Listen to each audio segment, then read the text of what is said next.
Assalamualaikum warahmatullahi wabarakatuh. Kembali lagi dengan saya Erna atau yang biasa disapa Ana. Video ini saya akan membahas tentang ringkasan penggunaan prioritas dana desa tahun 2023 sesuai dengan Peraturan Menteri Desa Nomor 8 Tahun 2022 yang diundangkan pada tanggal 20 September tahun 2022. Di mana di Peraturan Menteri Desa Nomor 8 Tahun 2022 diarahkan untuk percepatan pencapaian tujuan SDGs Desa. Sebagaimana untuk SDGs Desa ini sudah dimulai sejak tahun 2021 sesuai dengan Peraturan Menteri Desa Nomor 21 Tahun 2020.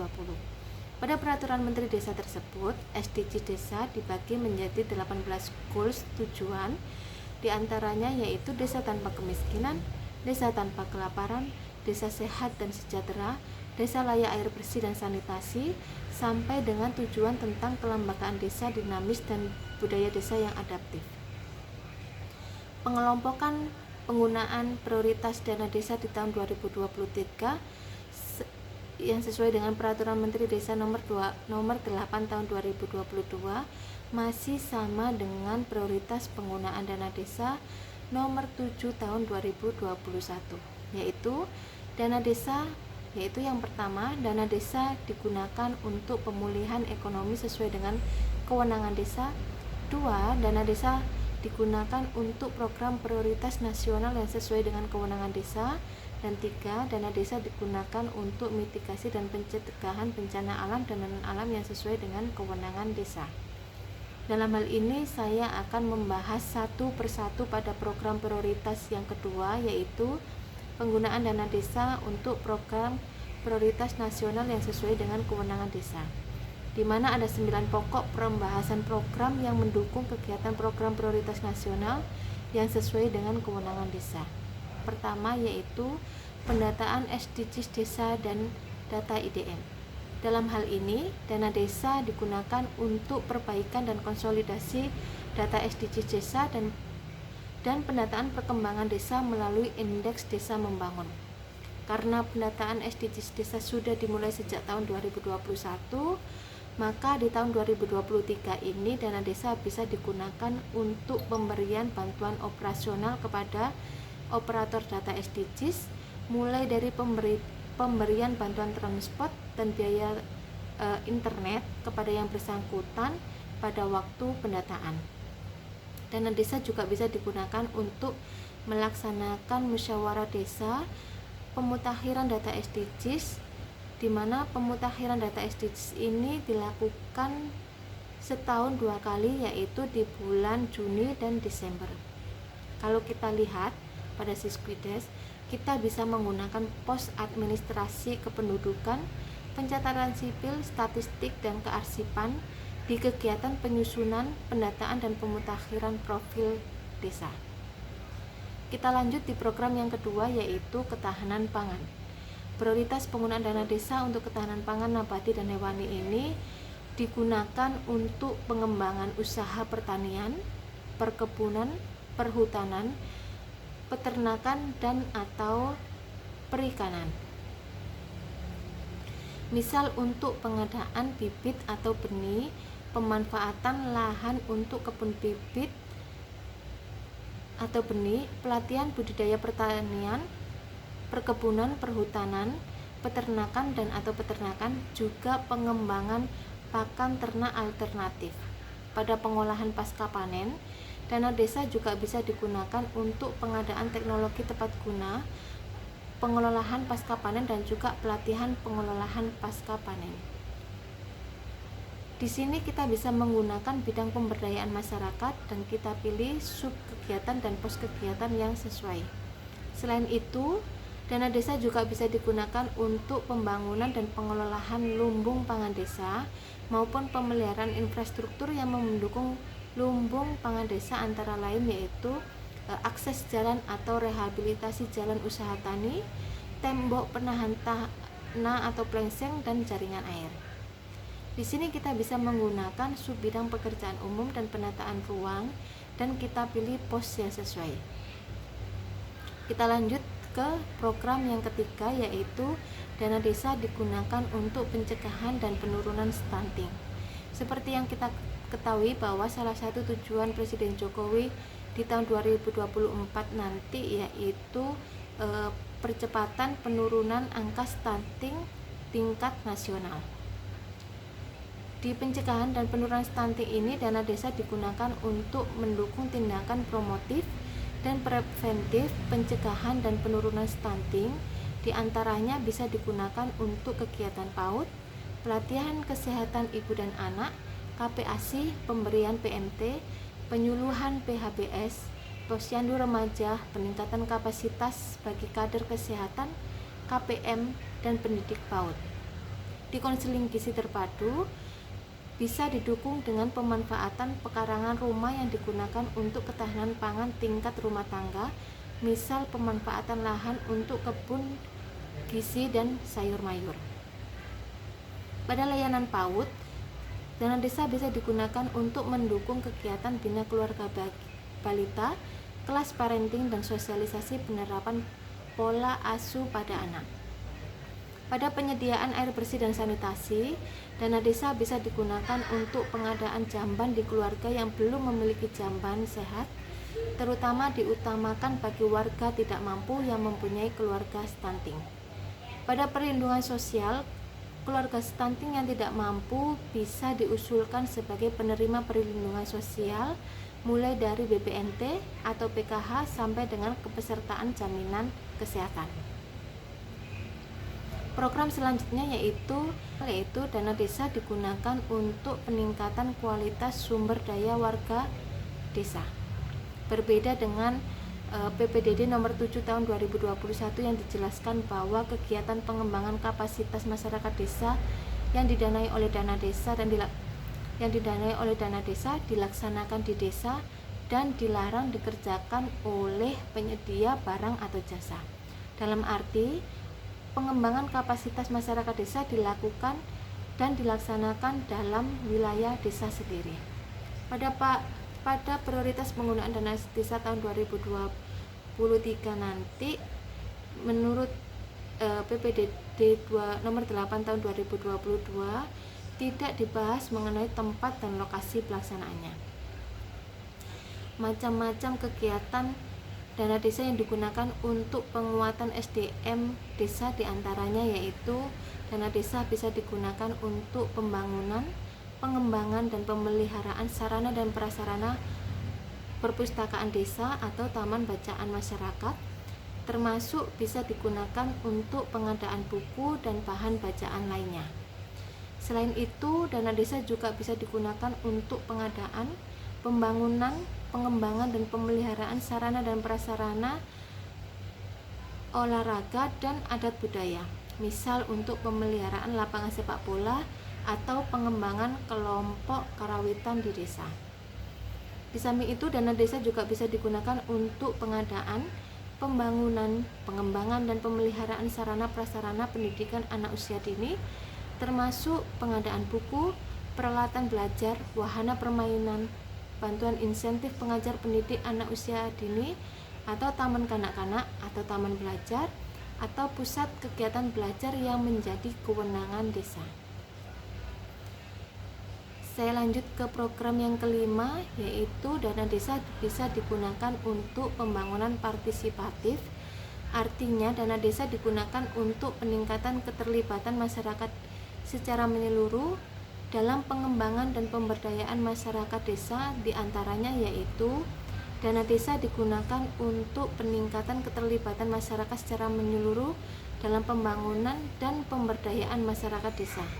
Misal, dana desa digunakan untuk kegiatan pelayanan dasar kelompok marginal dan juga rentan.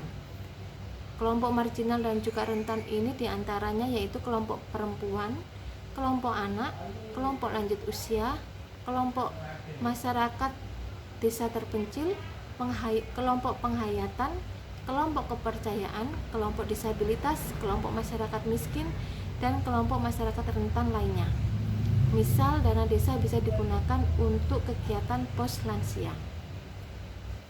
Dana desa juga bisa digunakan untuk nilai keagamaan dan kearifan lokal yang membentuk kesalehan sosial di desa. Di samping itu, dana desa juga bisa digunakan untuk pemberian bantuan hukum untuk kelompok marginal dan kelompok rentan, terutama digunakan untuk kelompok perempuan, kelompok anak, kelompok lansia, kelompok masyarakat desa terpencil, kelompok masyarakat penghayatan, kelompok masyarakat kepercayaan, disabilitas, kelompok masyarakat miskin, dan kelompok masyarakat lainnya. Dilanjut lagi bahwa dana desa juga bisa digunakan untuk pelatihan sosialisasi, komunikasi, informasi, ekonomi, edukasi tentang pencegahan dan penanganan kekerasan pada perempuan dan anak, termasuk tindak pidana perdagangan orang. Saya lanjutkan lagi, masih pada program yang kelima. Dana desa digunakan untuk optimalisasi pelaksanaan program jaminan kesehatan nasional. Misal, dana desa digunakan untuk sosialisasi dan promosi kebijakan pelaksanaan program jaminan kesehatan nasional, advokasi pelaksanaan program jaminan kesehatan nasional. Dilanjutkan lagi bahwa dana desa juga bisa digunakan untuk penanggulangan penyakit menular dan penyakit lainnya. Misal, digunakan untuk kampanye dan promosi perilaku hidup bersih dan sehat dan konsumsi gizi seimbang. Dalam hal ini, dana desa sudah dijelaskan dan sudah dilakukan dalam pencegahan dan penanganan stunting di atas. Kasus yang lain, dana desa juga bisa digunakan untuk pencegahan penyakit seperti diare, malaria, fogging untuk TB, penyakit menular, diabetes mellitus, gangguan jiwa, bahkan penyakit hewan, misalnya yang untuk saat ini lagi banyak terjadi, yaitu penyakit kuku dan mulut atau PKM pada hewan ternak, kambing dan sapi. Dana desa juga bisa digunakan untuk pemberian makanan bagi pasien penyakit menular. Selanjutnya, masih di program yang kelima, dana desa juga bisa digunakan untuk pencegahan dan pemberantasan penyalahgunaan narkotika, misalnya digunakan untuk penyuluhan, sosialisasi, atau seminar tentang bahaya narkoba. Juga bisa digunakan untuk percetakan banner, spanduk, baliho, poster, dan brosur atau leaflet dalam hal penyebaran informasi tentang bahaya narkoba kepada anak. Masih terkait tentang bahaya narkoba, dana desa juga bisa dilakukan untuk kegiatan yang lain yang mengalihkan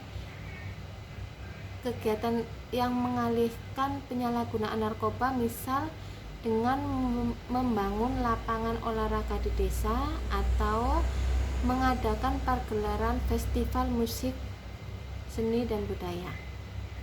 Kita lanjut ke program yang keenam, yaitu dana desa digunakan untuk akses kesehatan.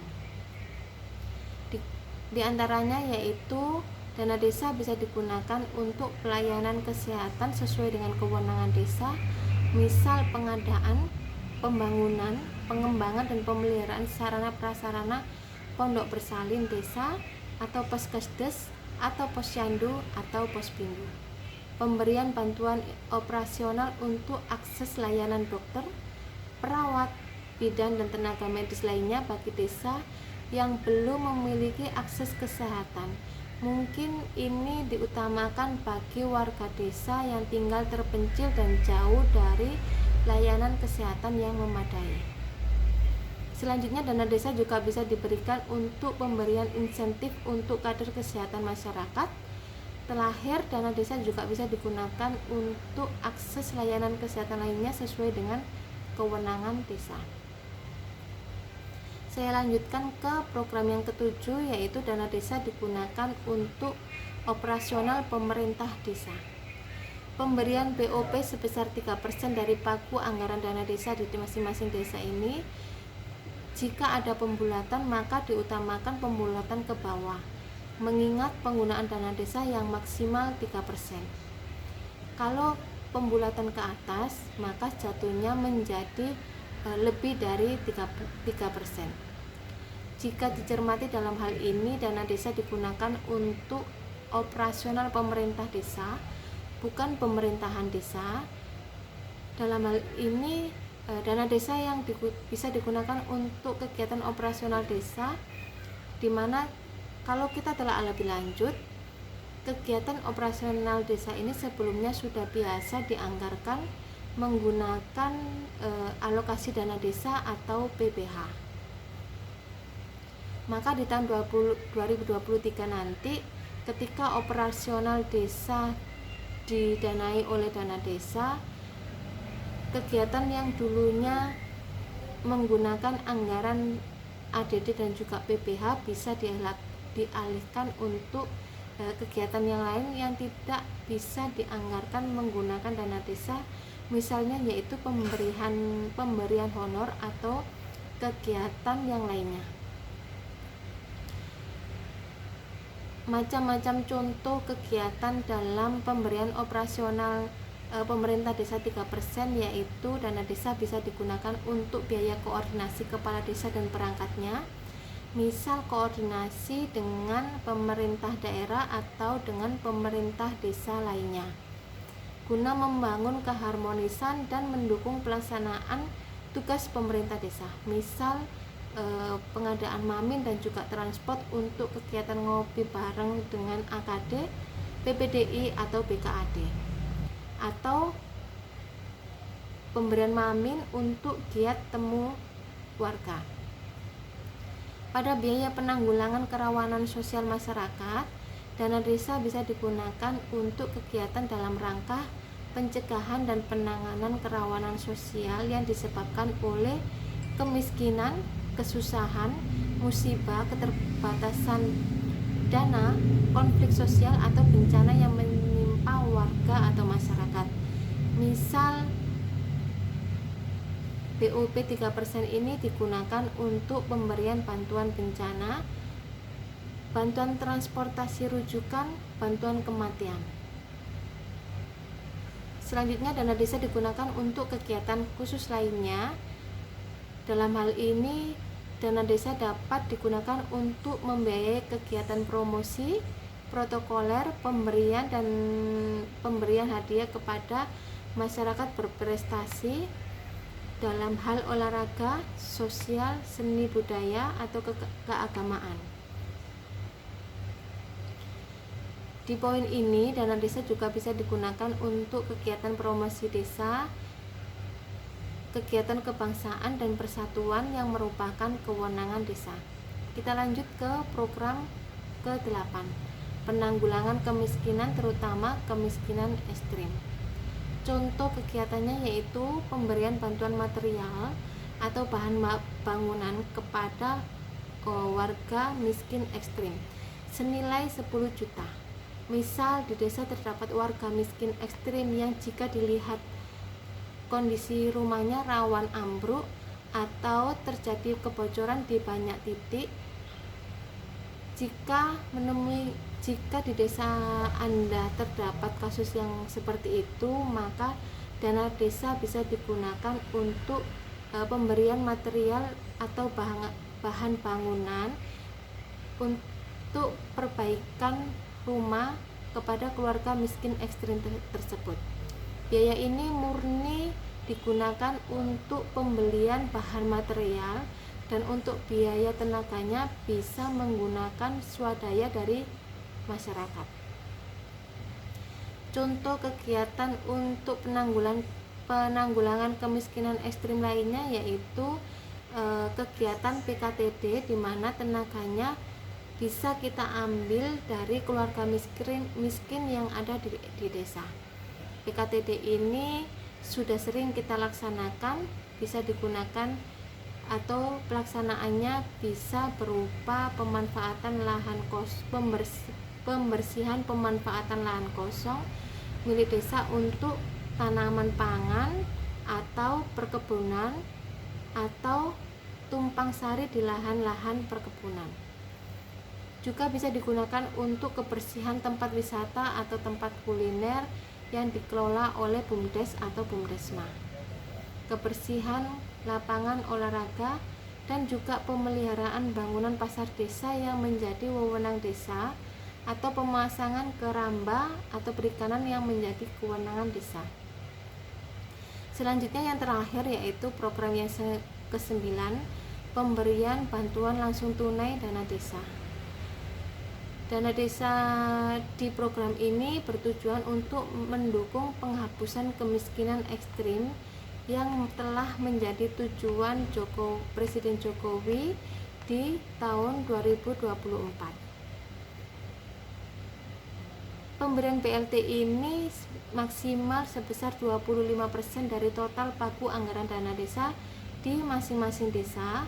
Pembulatannya juga pembulatan ke bawah, mengingat kata-kata maksimal 25%. Dengan sasarannya adalah keluarga miskin yang berdomisili di desa bersangkutan dan diutamakan keluarga miskin ekstrim. 1. Keluarga miskin yang berdomisili di desa bersangkutan dan diutamakan untuk keluarga miskin ekstrim. 2. Keluarga yang terdapat anggota keluarga rentan sakit kronis atau menahun. 3. Keluarga dengan anggota rumah tangga tunggal lanjut usia. 4. Keluarga yang terdapat anggota keluarga difabel. Sasaran ini tentu berbeda dengan pemberian BLT pada tahun 2022 kemarin. Untuk tahun 2023 ini lebih ditekankan untuk keluarga miskin ekstrim. Yang menjadi pertanyaan, siapa keluarga miskin ekstrim ini? Mereka adalah keluarga yang tidak mampu, artinya jika tidak dibantu maka pemenuhan kebutuhan sehari-hari akan terganggu. Misal tidak mempunyai biaya yang bisa memenuhi pemenuhan biaya kehidupan sehari-hari. Kita ambil contoh, dalam satu rumah tersebut terdapat lansia yang tinggal sendirian, yang sudah tidak bisa bekerja dan tidak dibantu biaya hidupnya oleh anaknya dalam pemenuhan kebutuhan hidupnya. Maka mereka inilah yang menjadi sasaran utama pemberian BLT di desa. Dan pastinya perlu kita pastikan juga bahwa penerima BLT dana desa ini bukan penerima bantuan pemerintah yang lainnya, bukan juga penerima BPNT atau PKH atau BLT BBM. Dalam hal ini, apabila teman-teman desa ada masukan atau terjemahan lainnya mengenai Peraturan Menteri Desa Nomor 8 Tahun 2022, terutama tentang poin yang mendukung yang mendukung program prioritas nasional, kita bisa sharing dan juga bertukar pikiran melalui kolom komentar. Saya kira demikian informasi yang bisa saya sampaikan. Apabila ada kekurangan boleh dilengkapi di kolom komentar, atau apabila ada yang perlu kita sharing tentang prioritas penggunaan dana desa, bisa kita lanjutkan di kolom komentar. Dan jangan lupa like dan juga subscribe agar kita bisa saling berkomunikasi lewat online. Oke, terima kasih. Wassalamualaikum warahmatullahi wabarakatuh.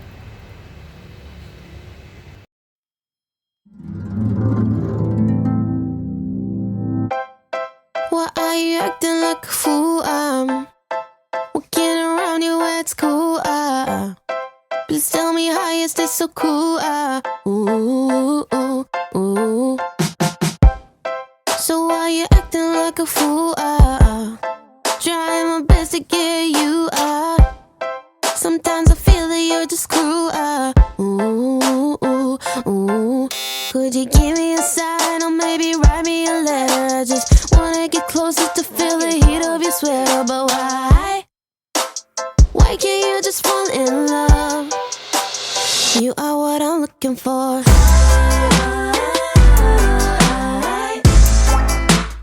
I know what I'm looking for.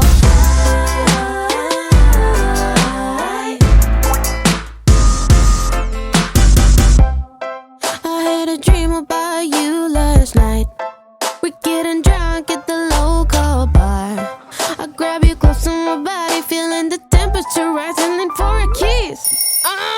give me a sign or maybe write me a letter? I just wanna get closer to feel the heat of your sweater. But why can't you just fall in love? You are what I'm looking for.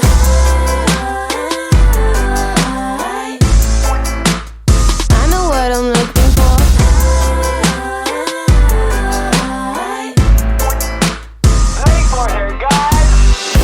My friends have told me I should move on, but I can't stop looking for clues. I'm going crazy, that's the truth. I'm going crazy, that's the truth. I'm going crazy, going crazy, going crazy. Could you give me a sign or maybe write me a letter? I'm not sure anymore if it's gonna get better. So why can't you just fall in love? You are what I'm looking for.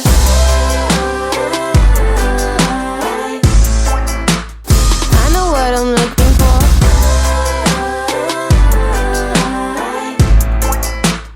I know what I'm looking for.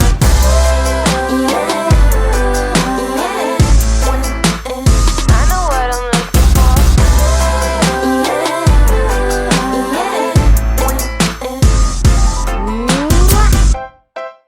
I've been acting like a fool, 'cause I tried to get you out. Guess I was just obsessed with you, ooh, or maybe not.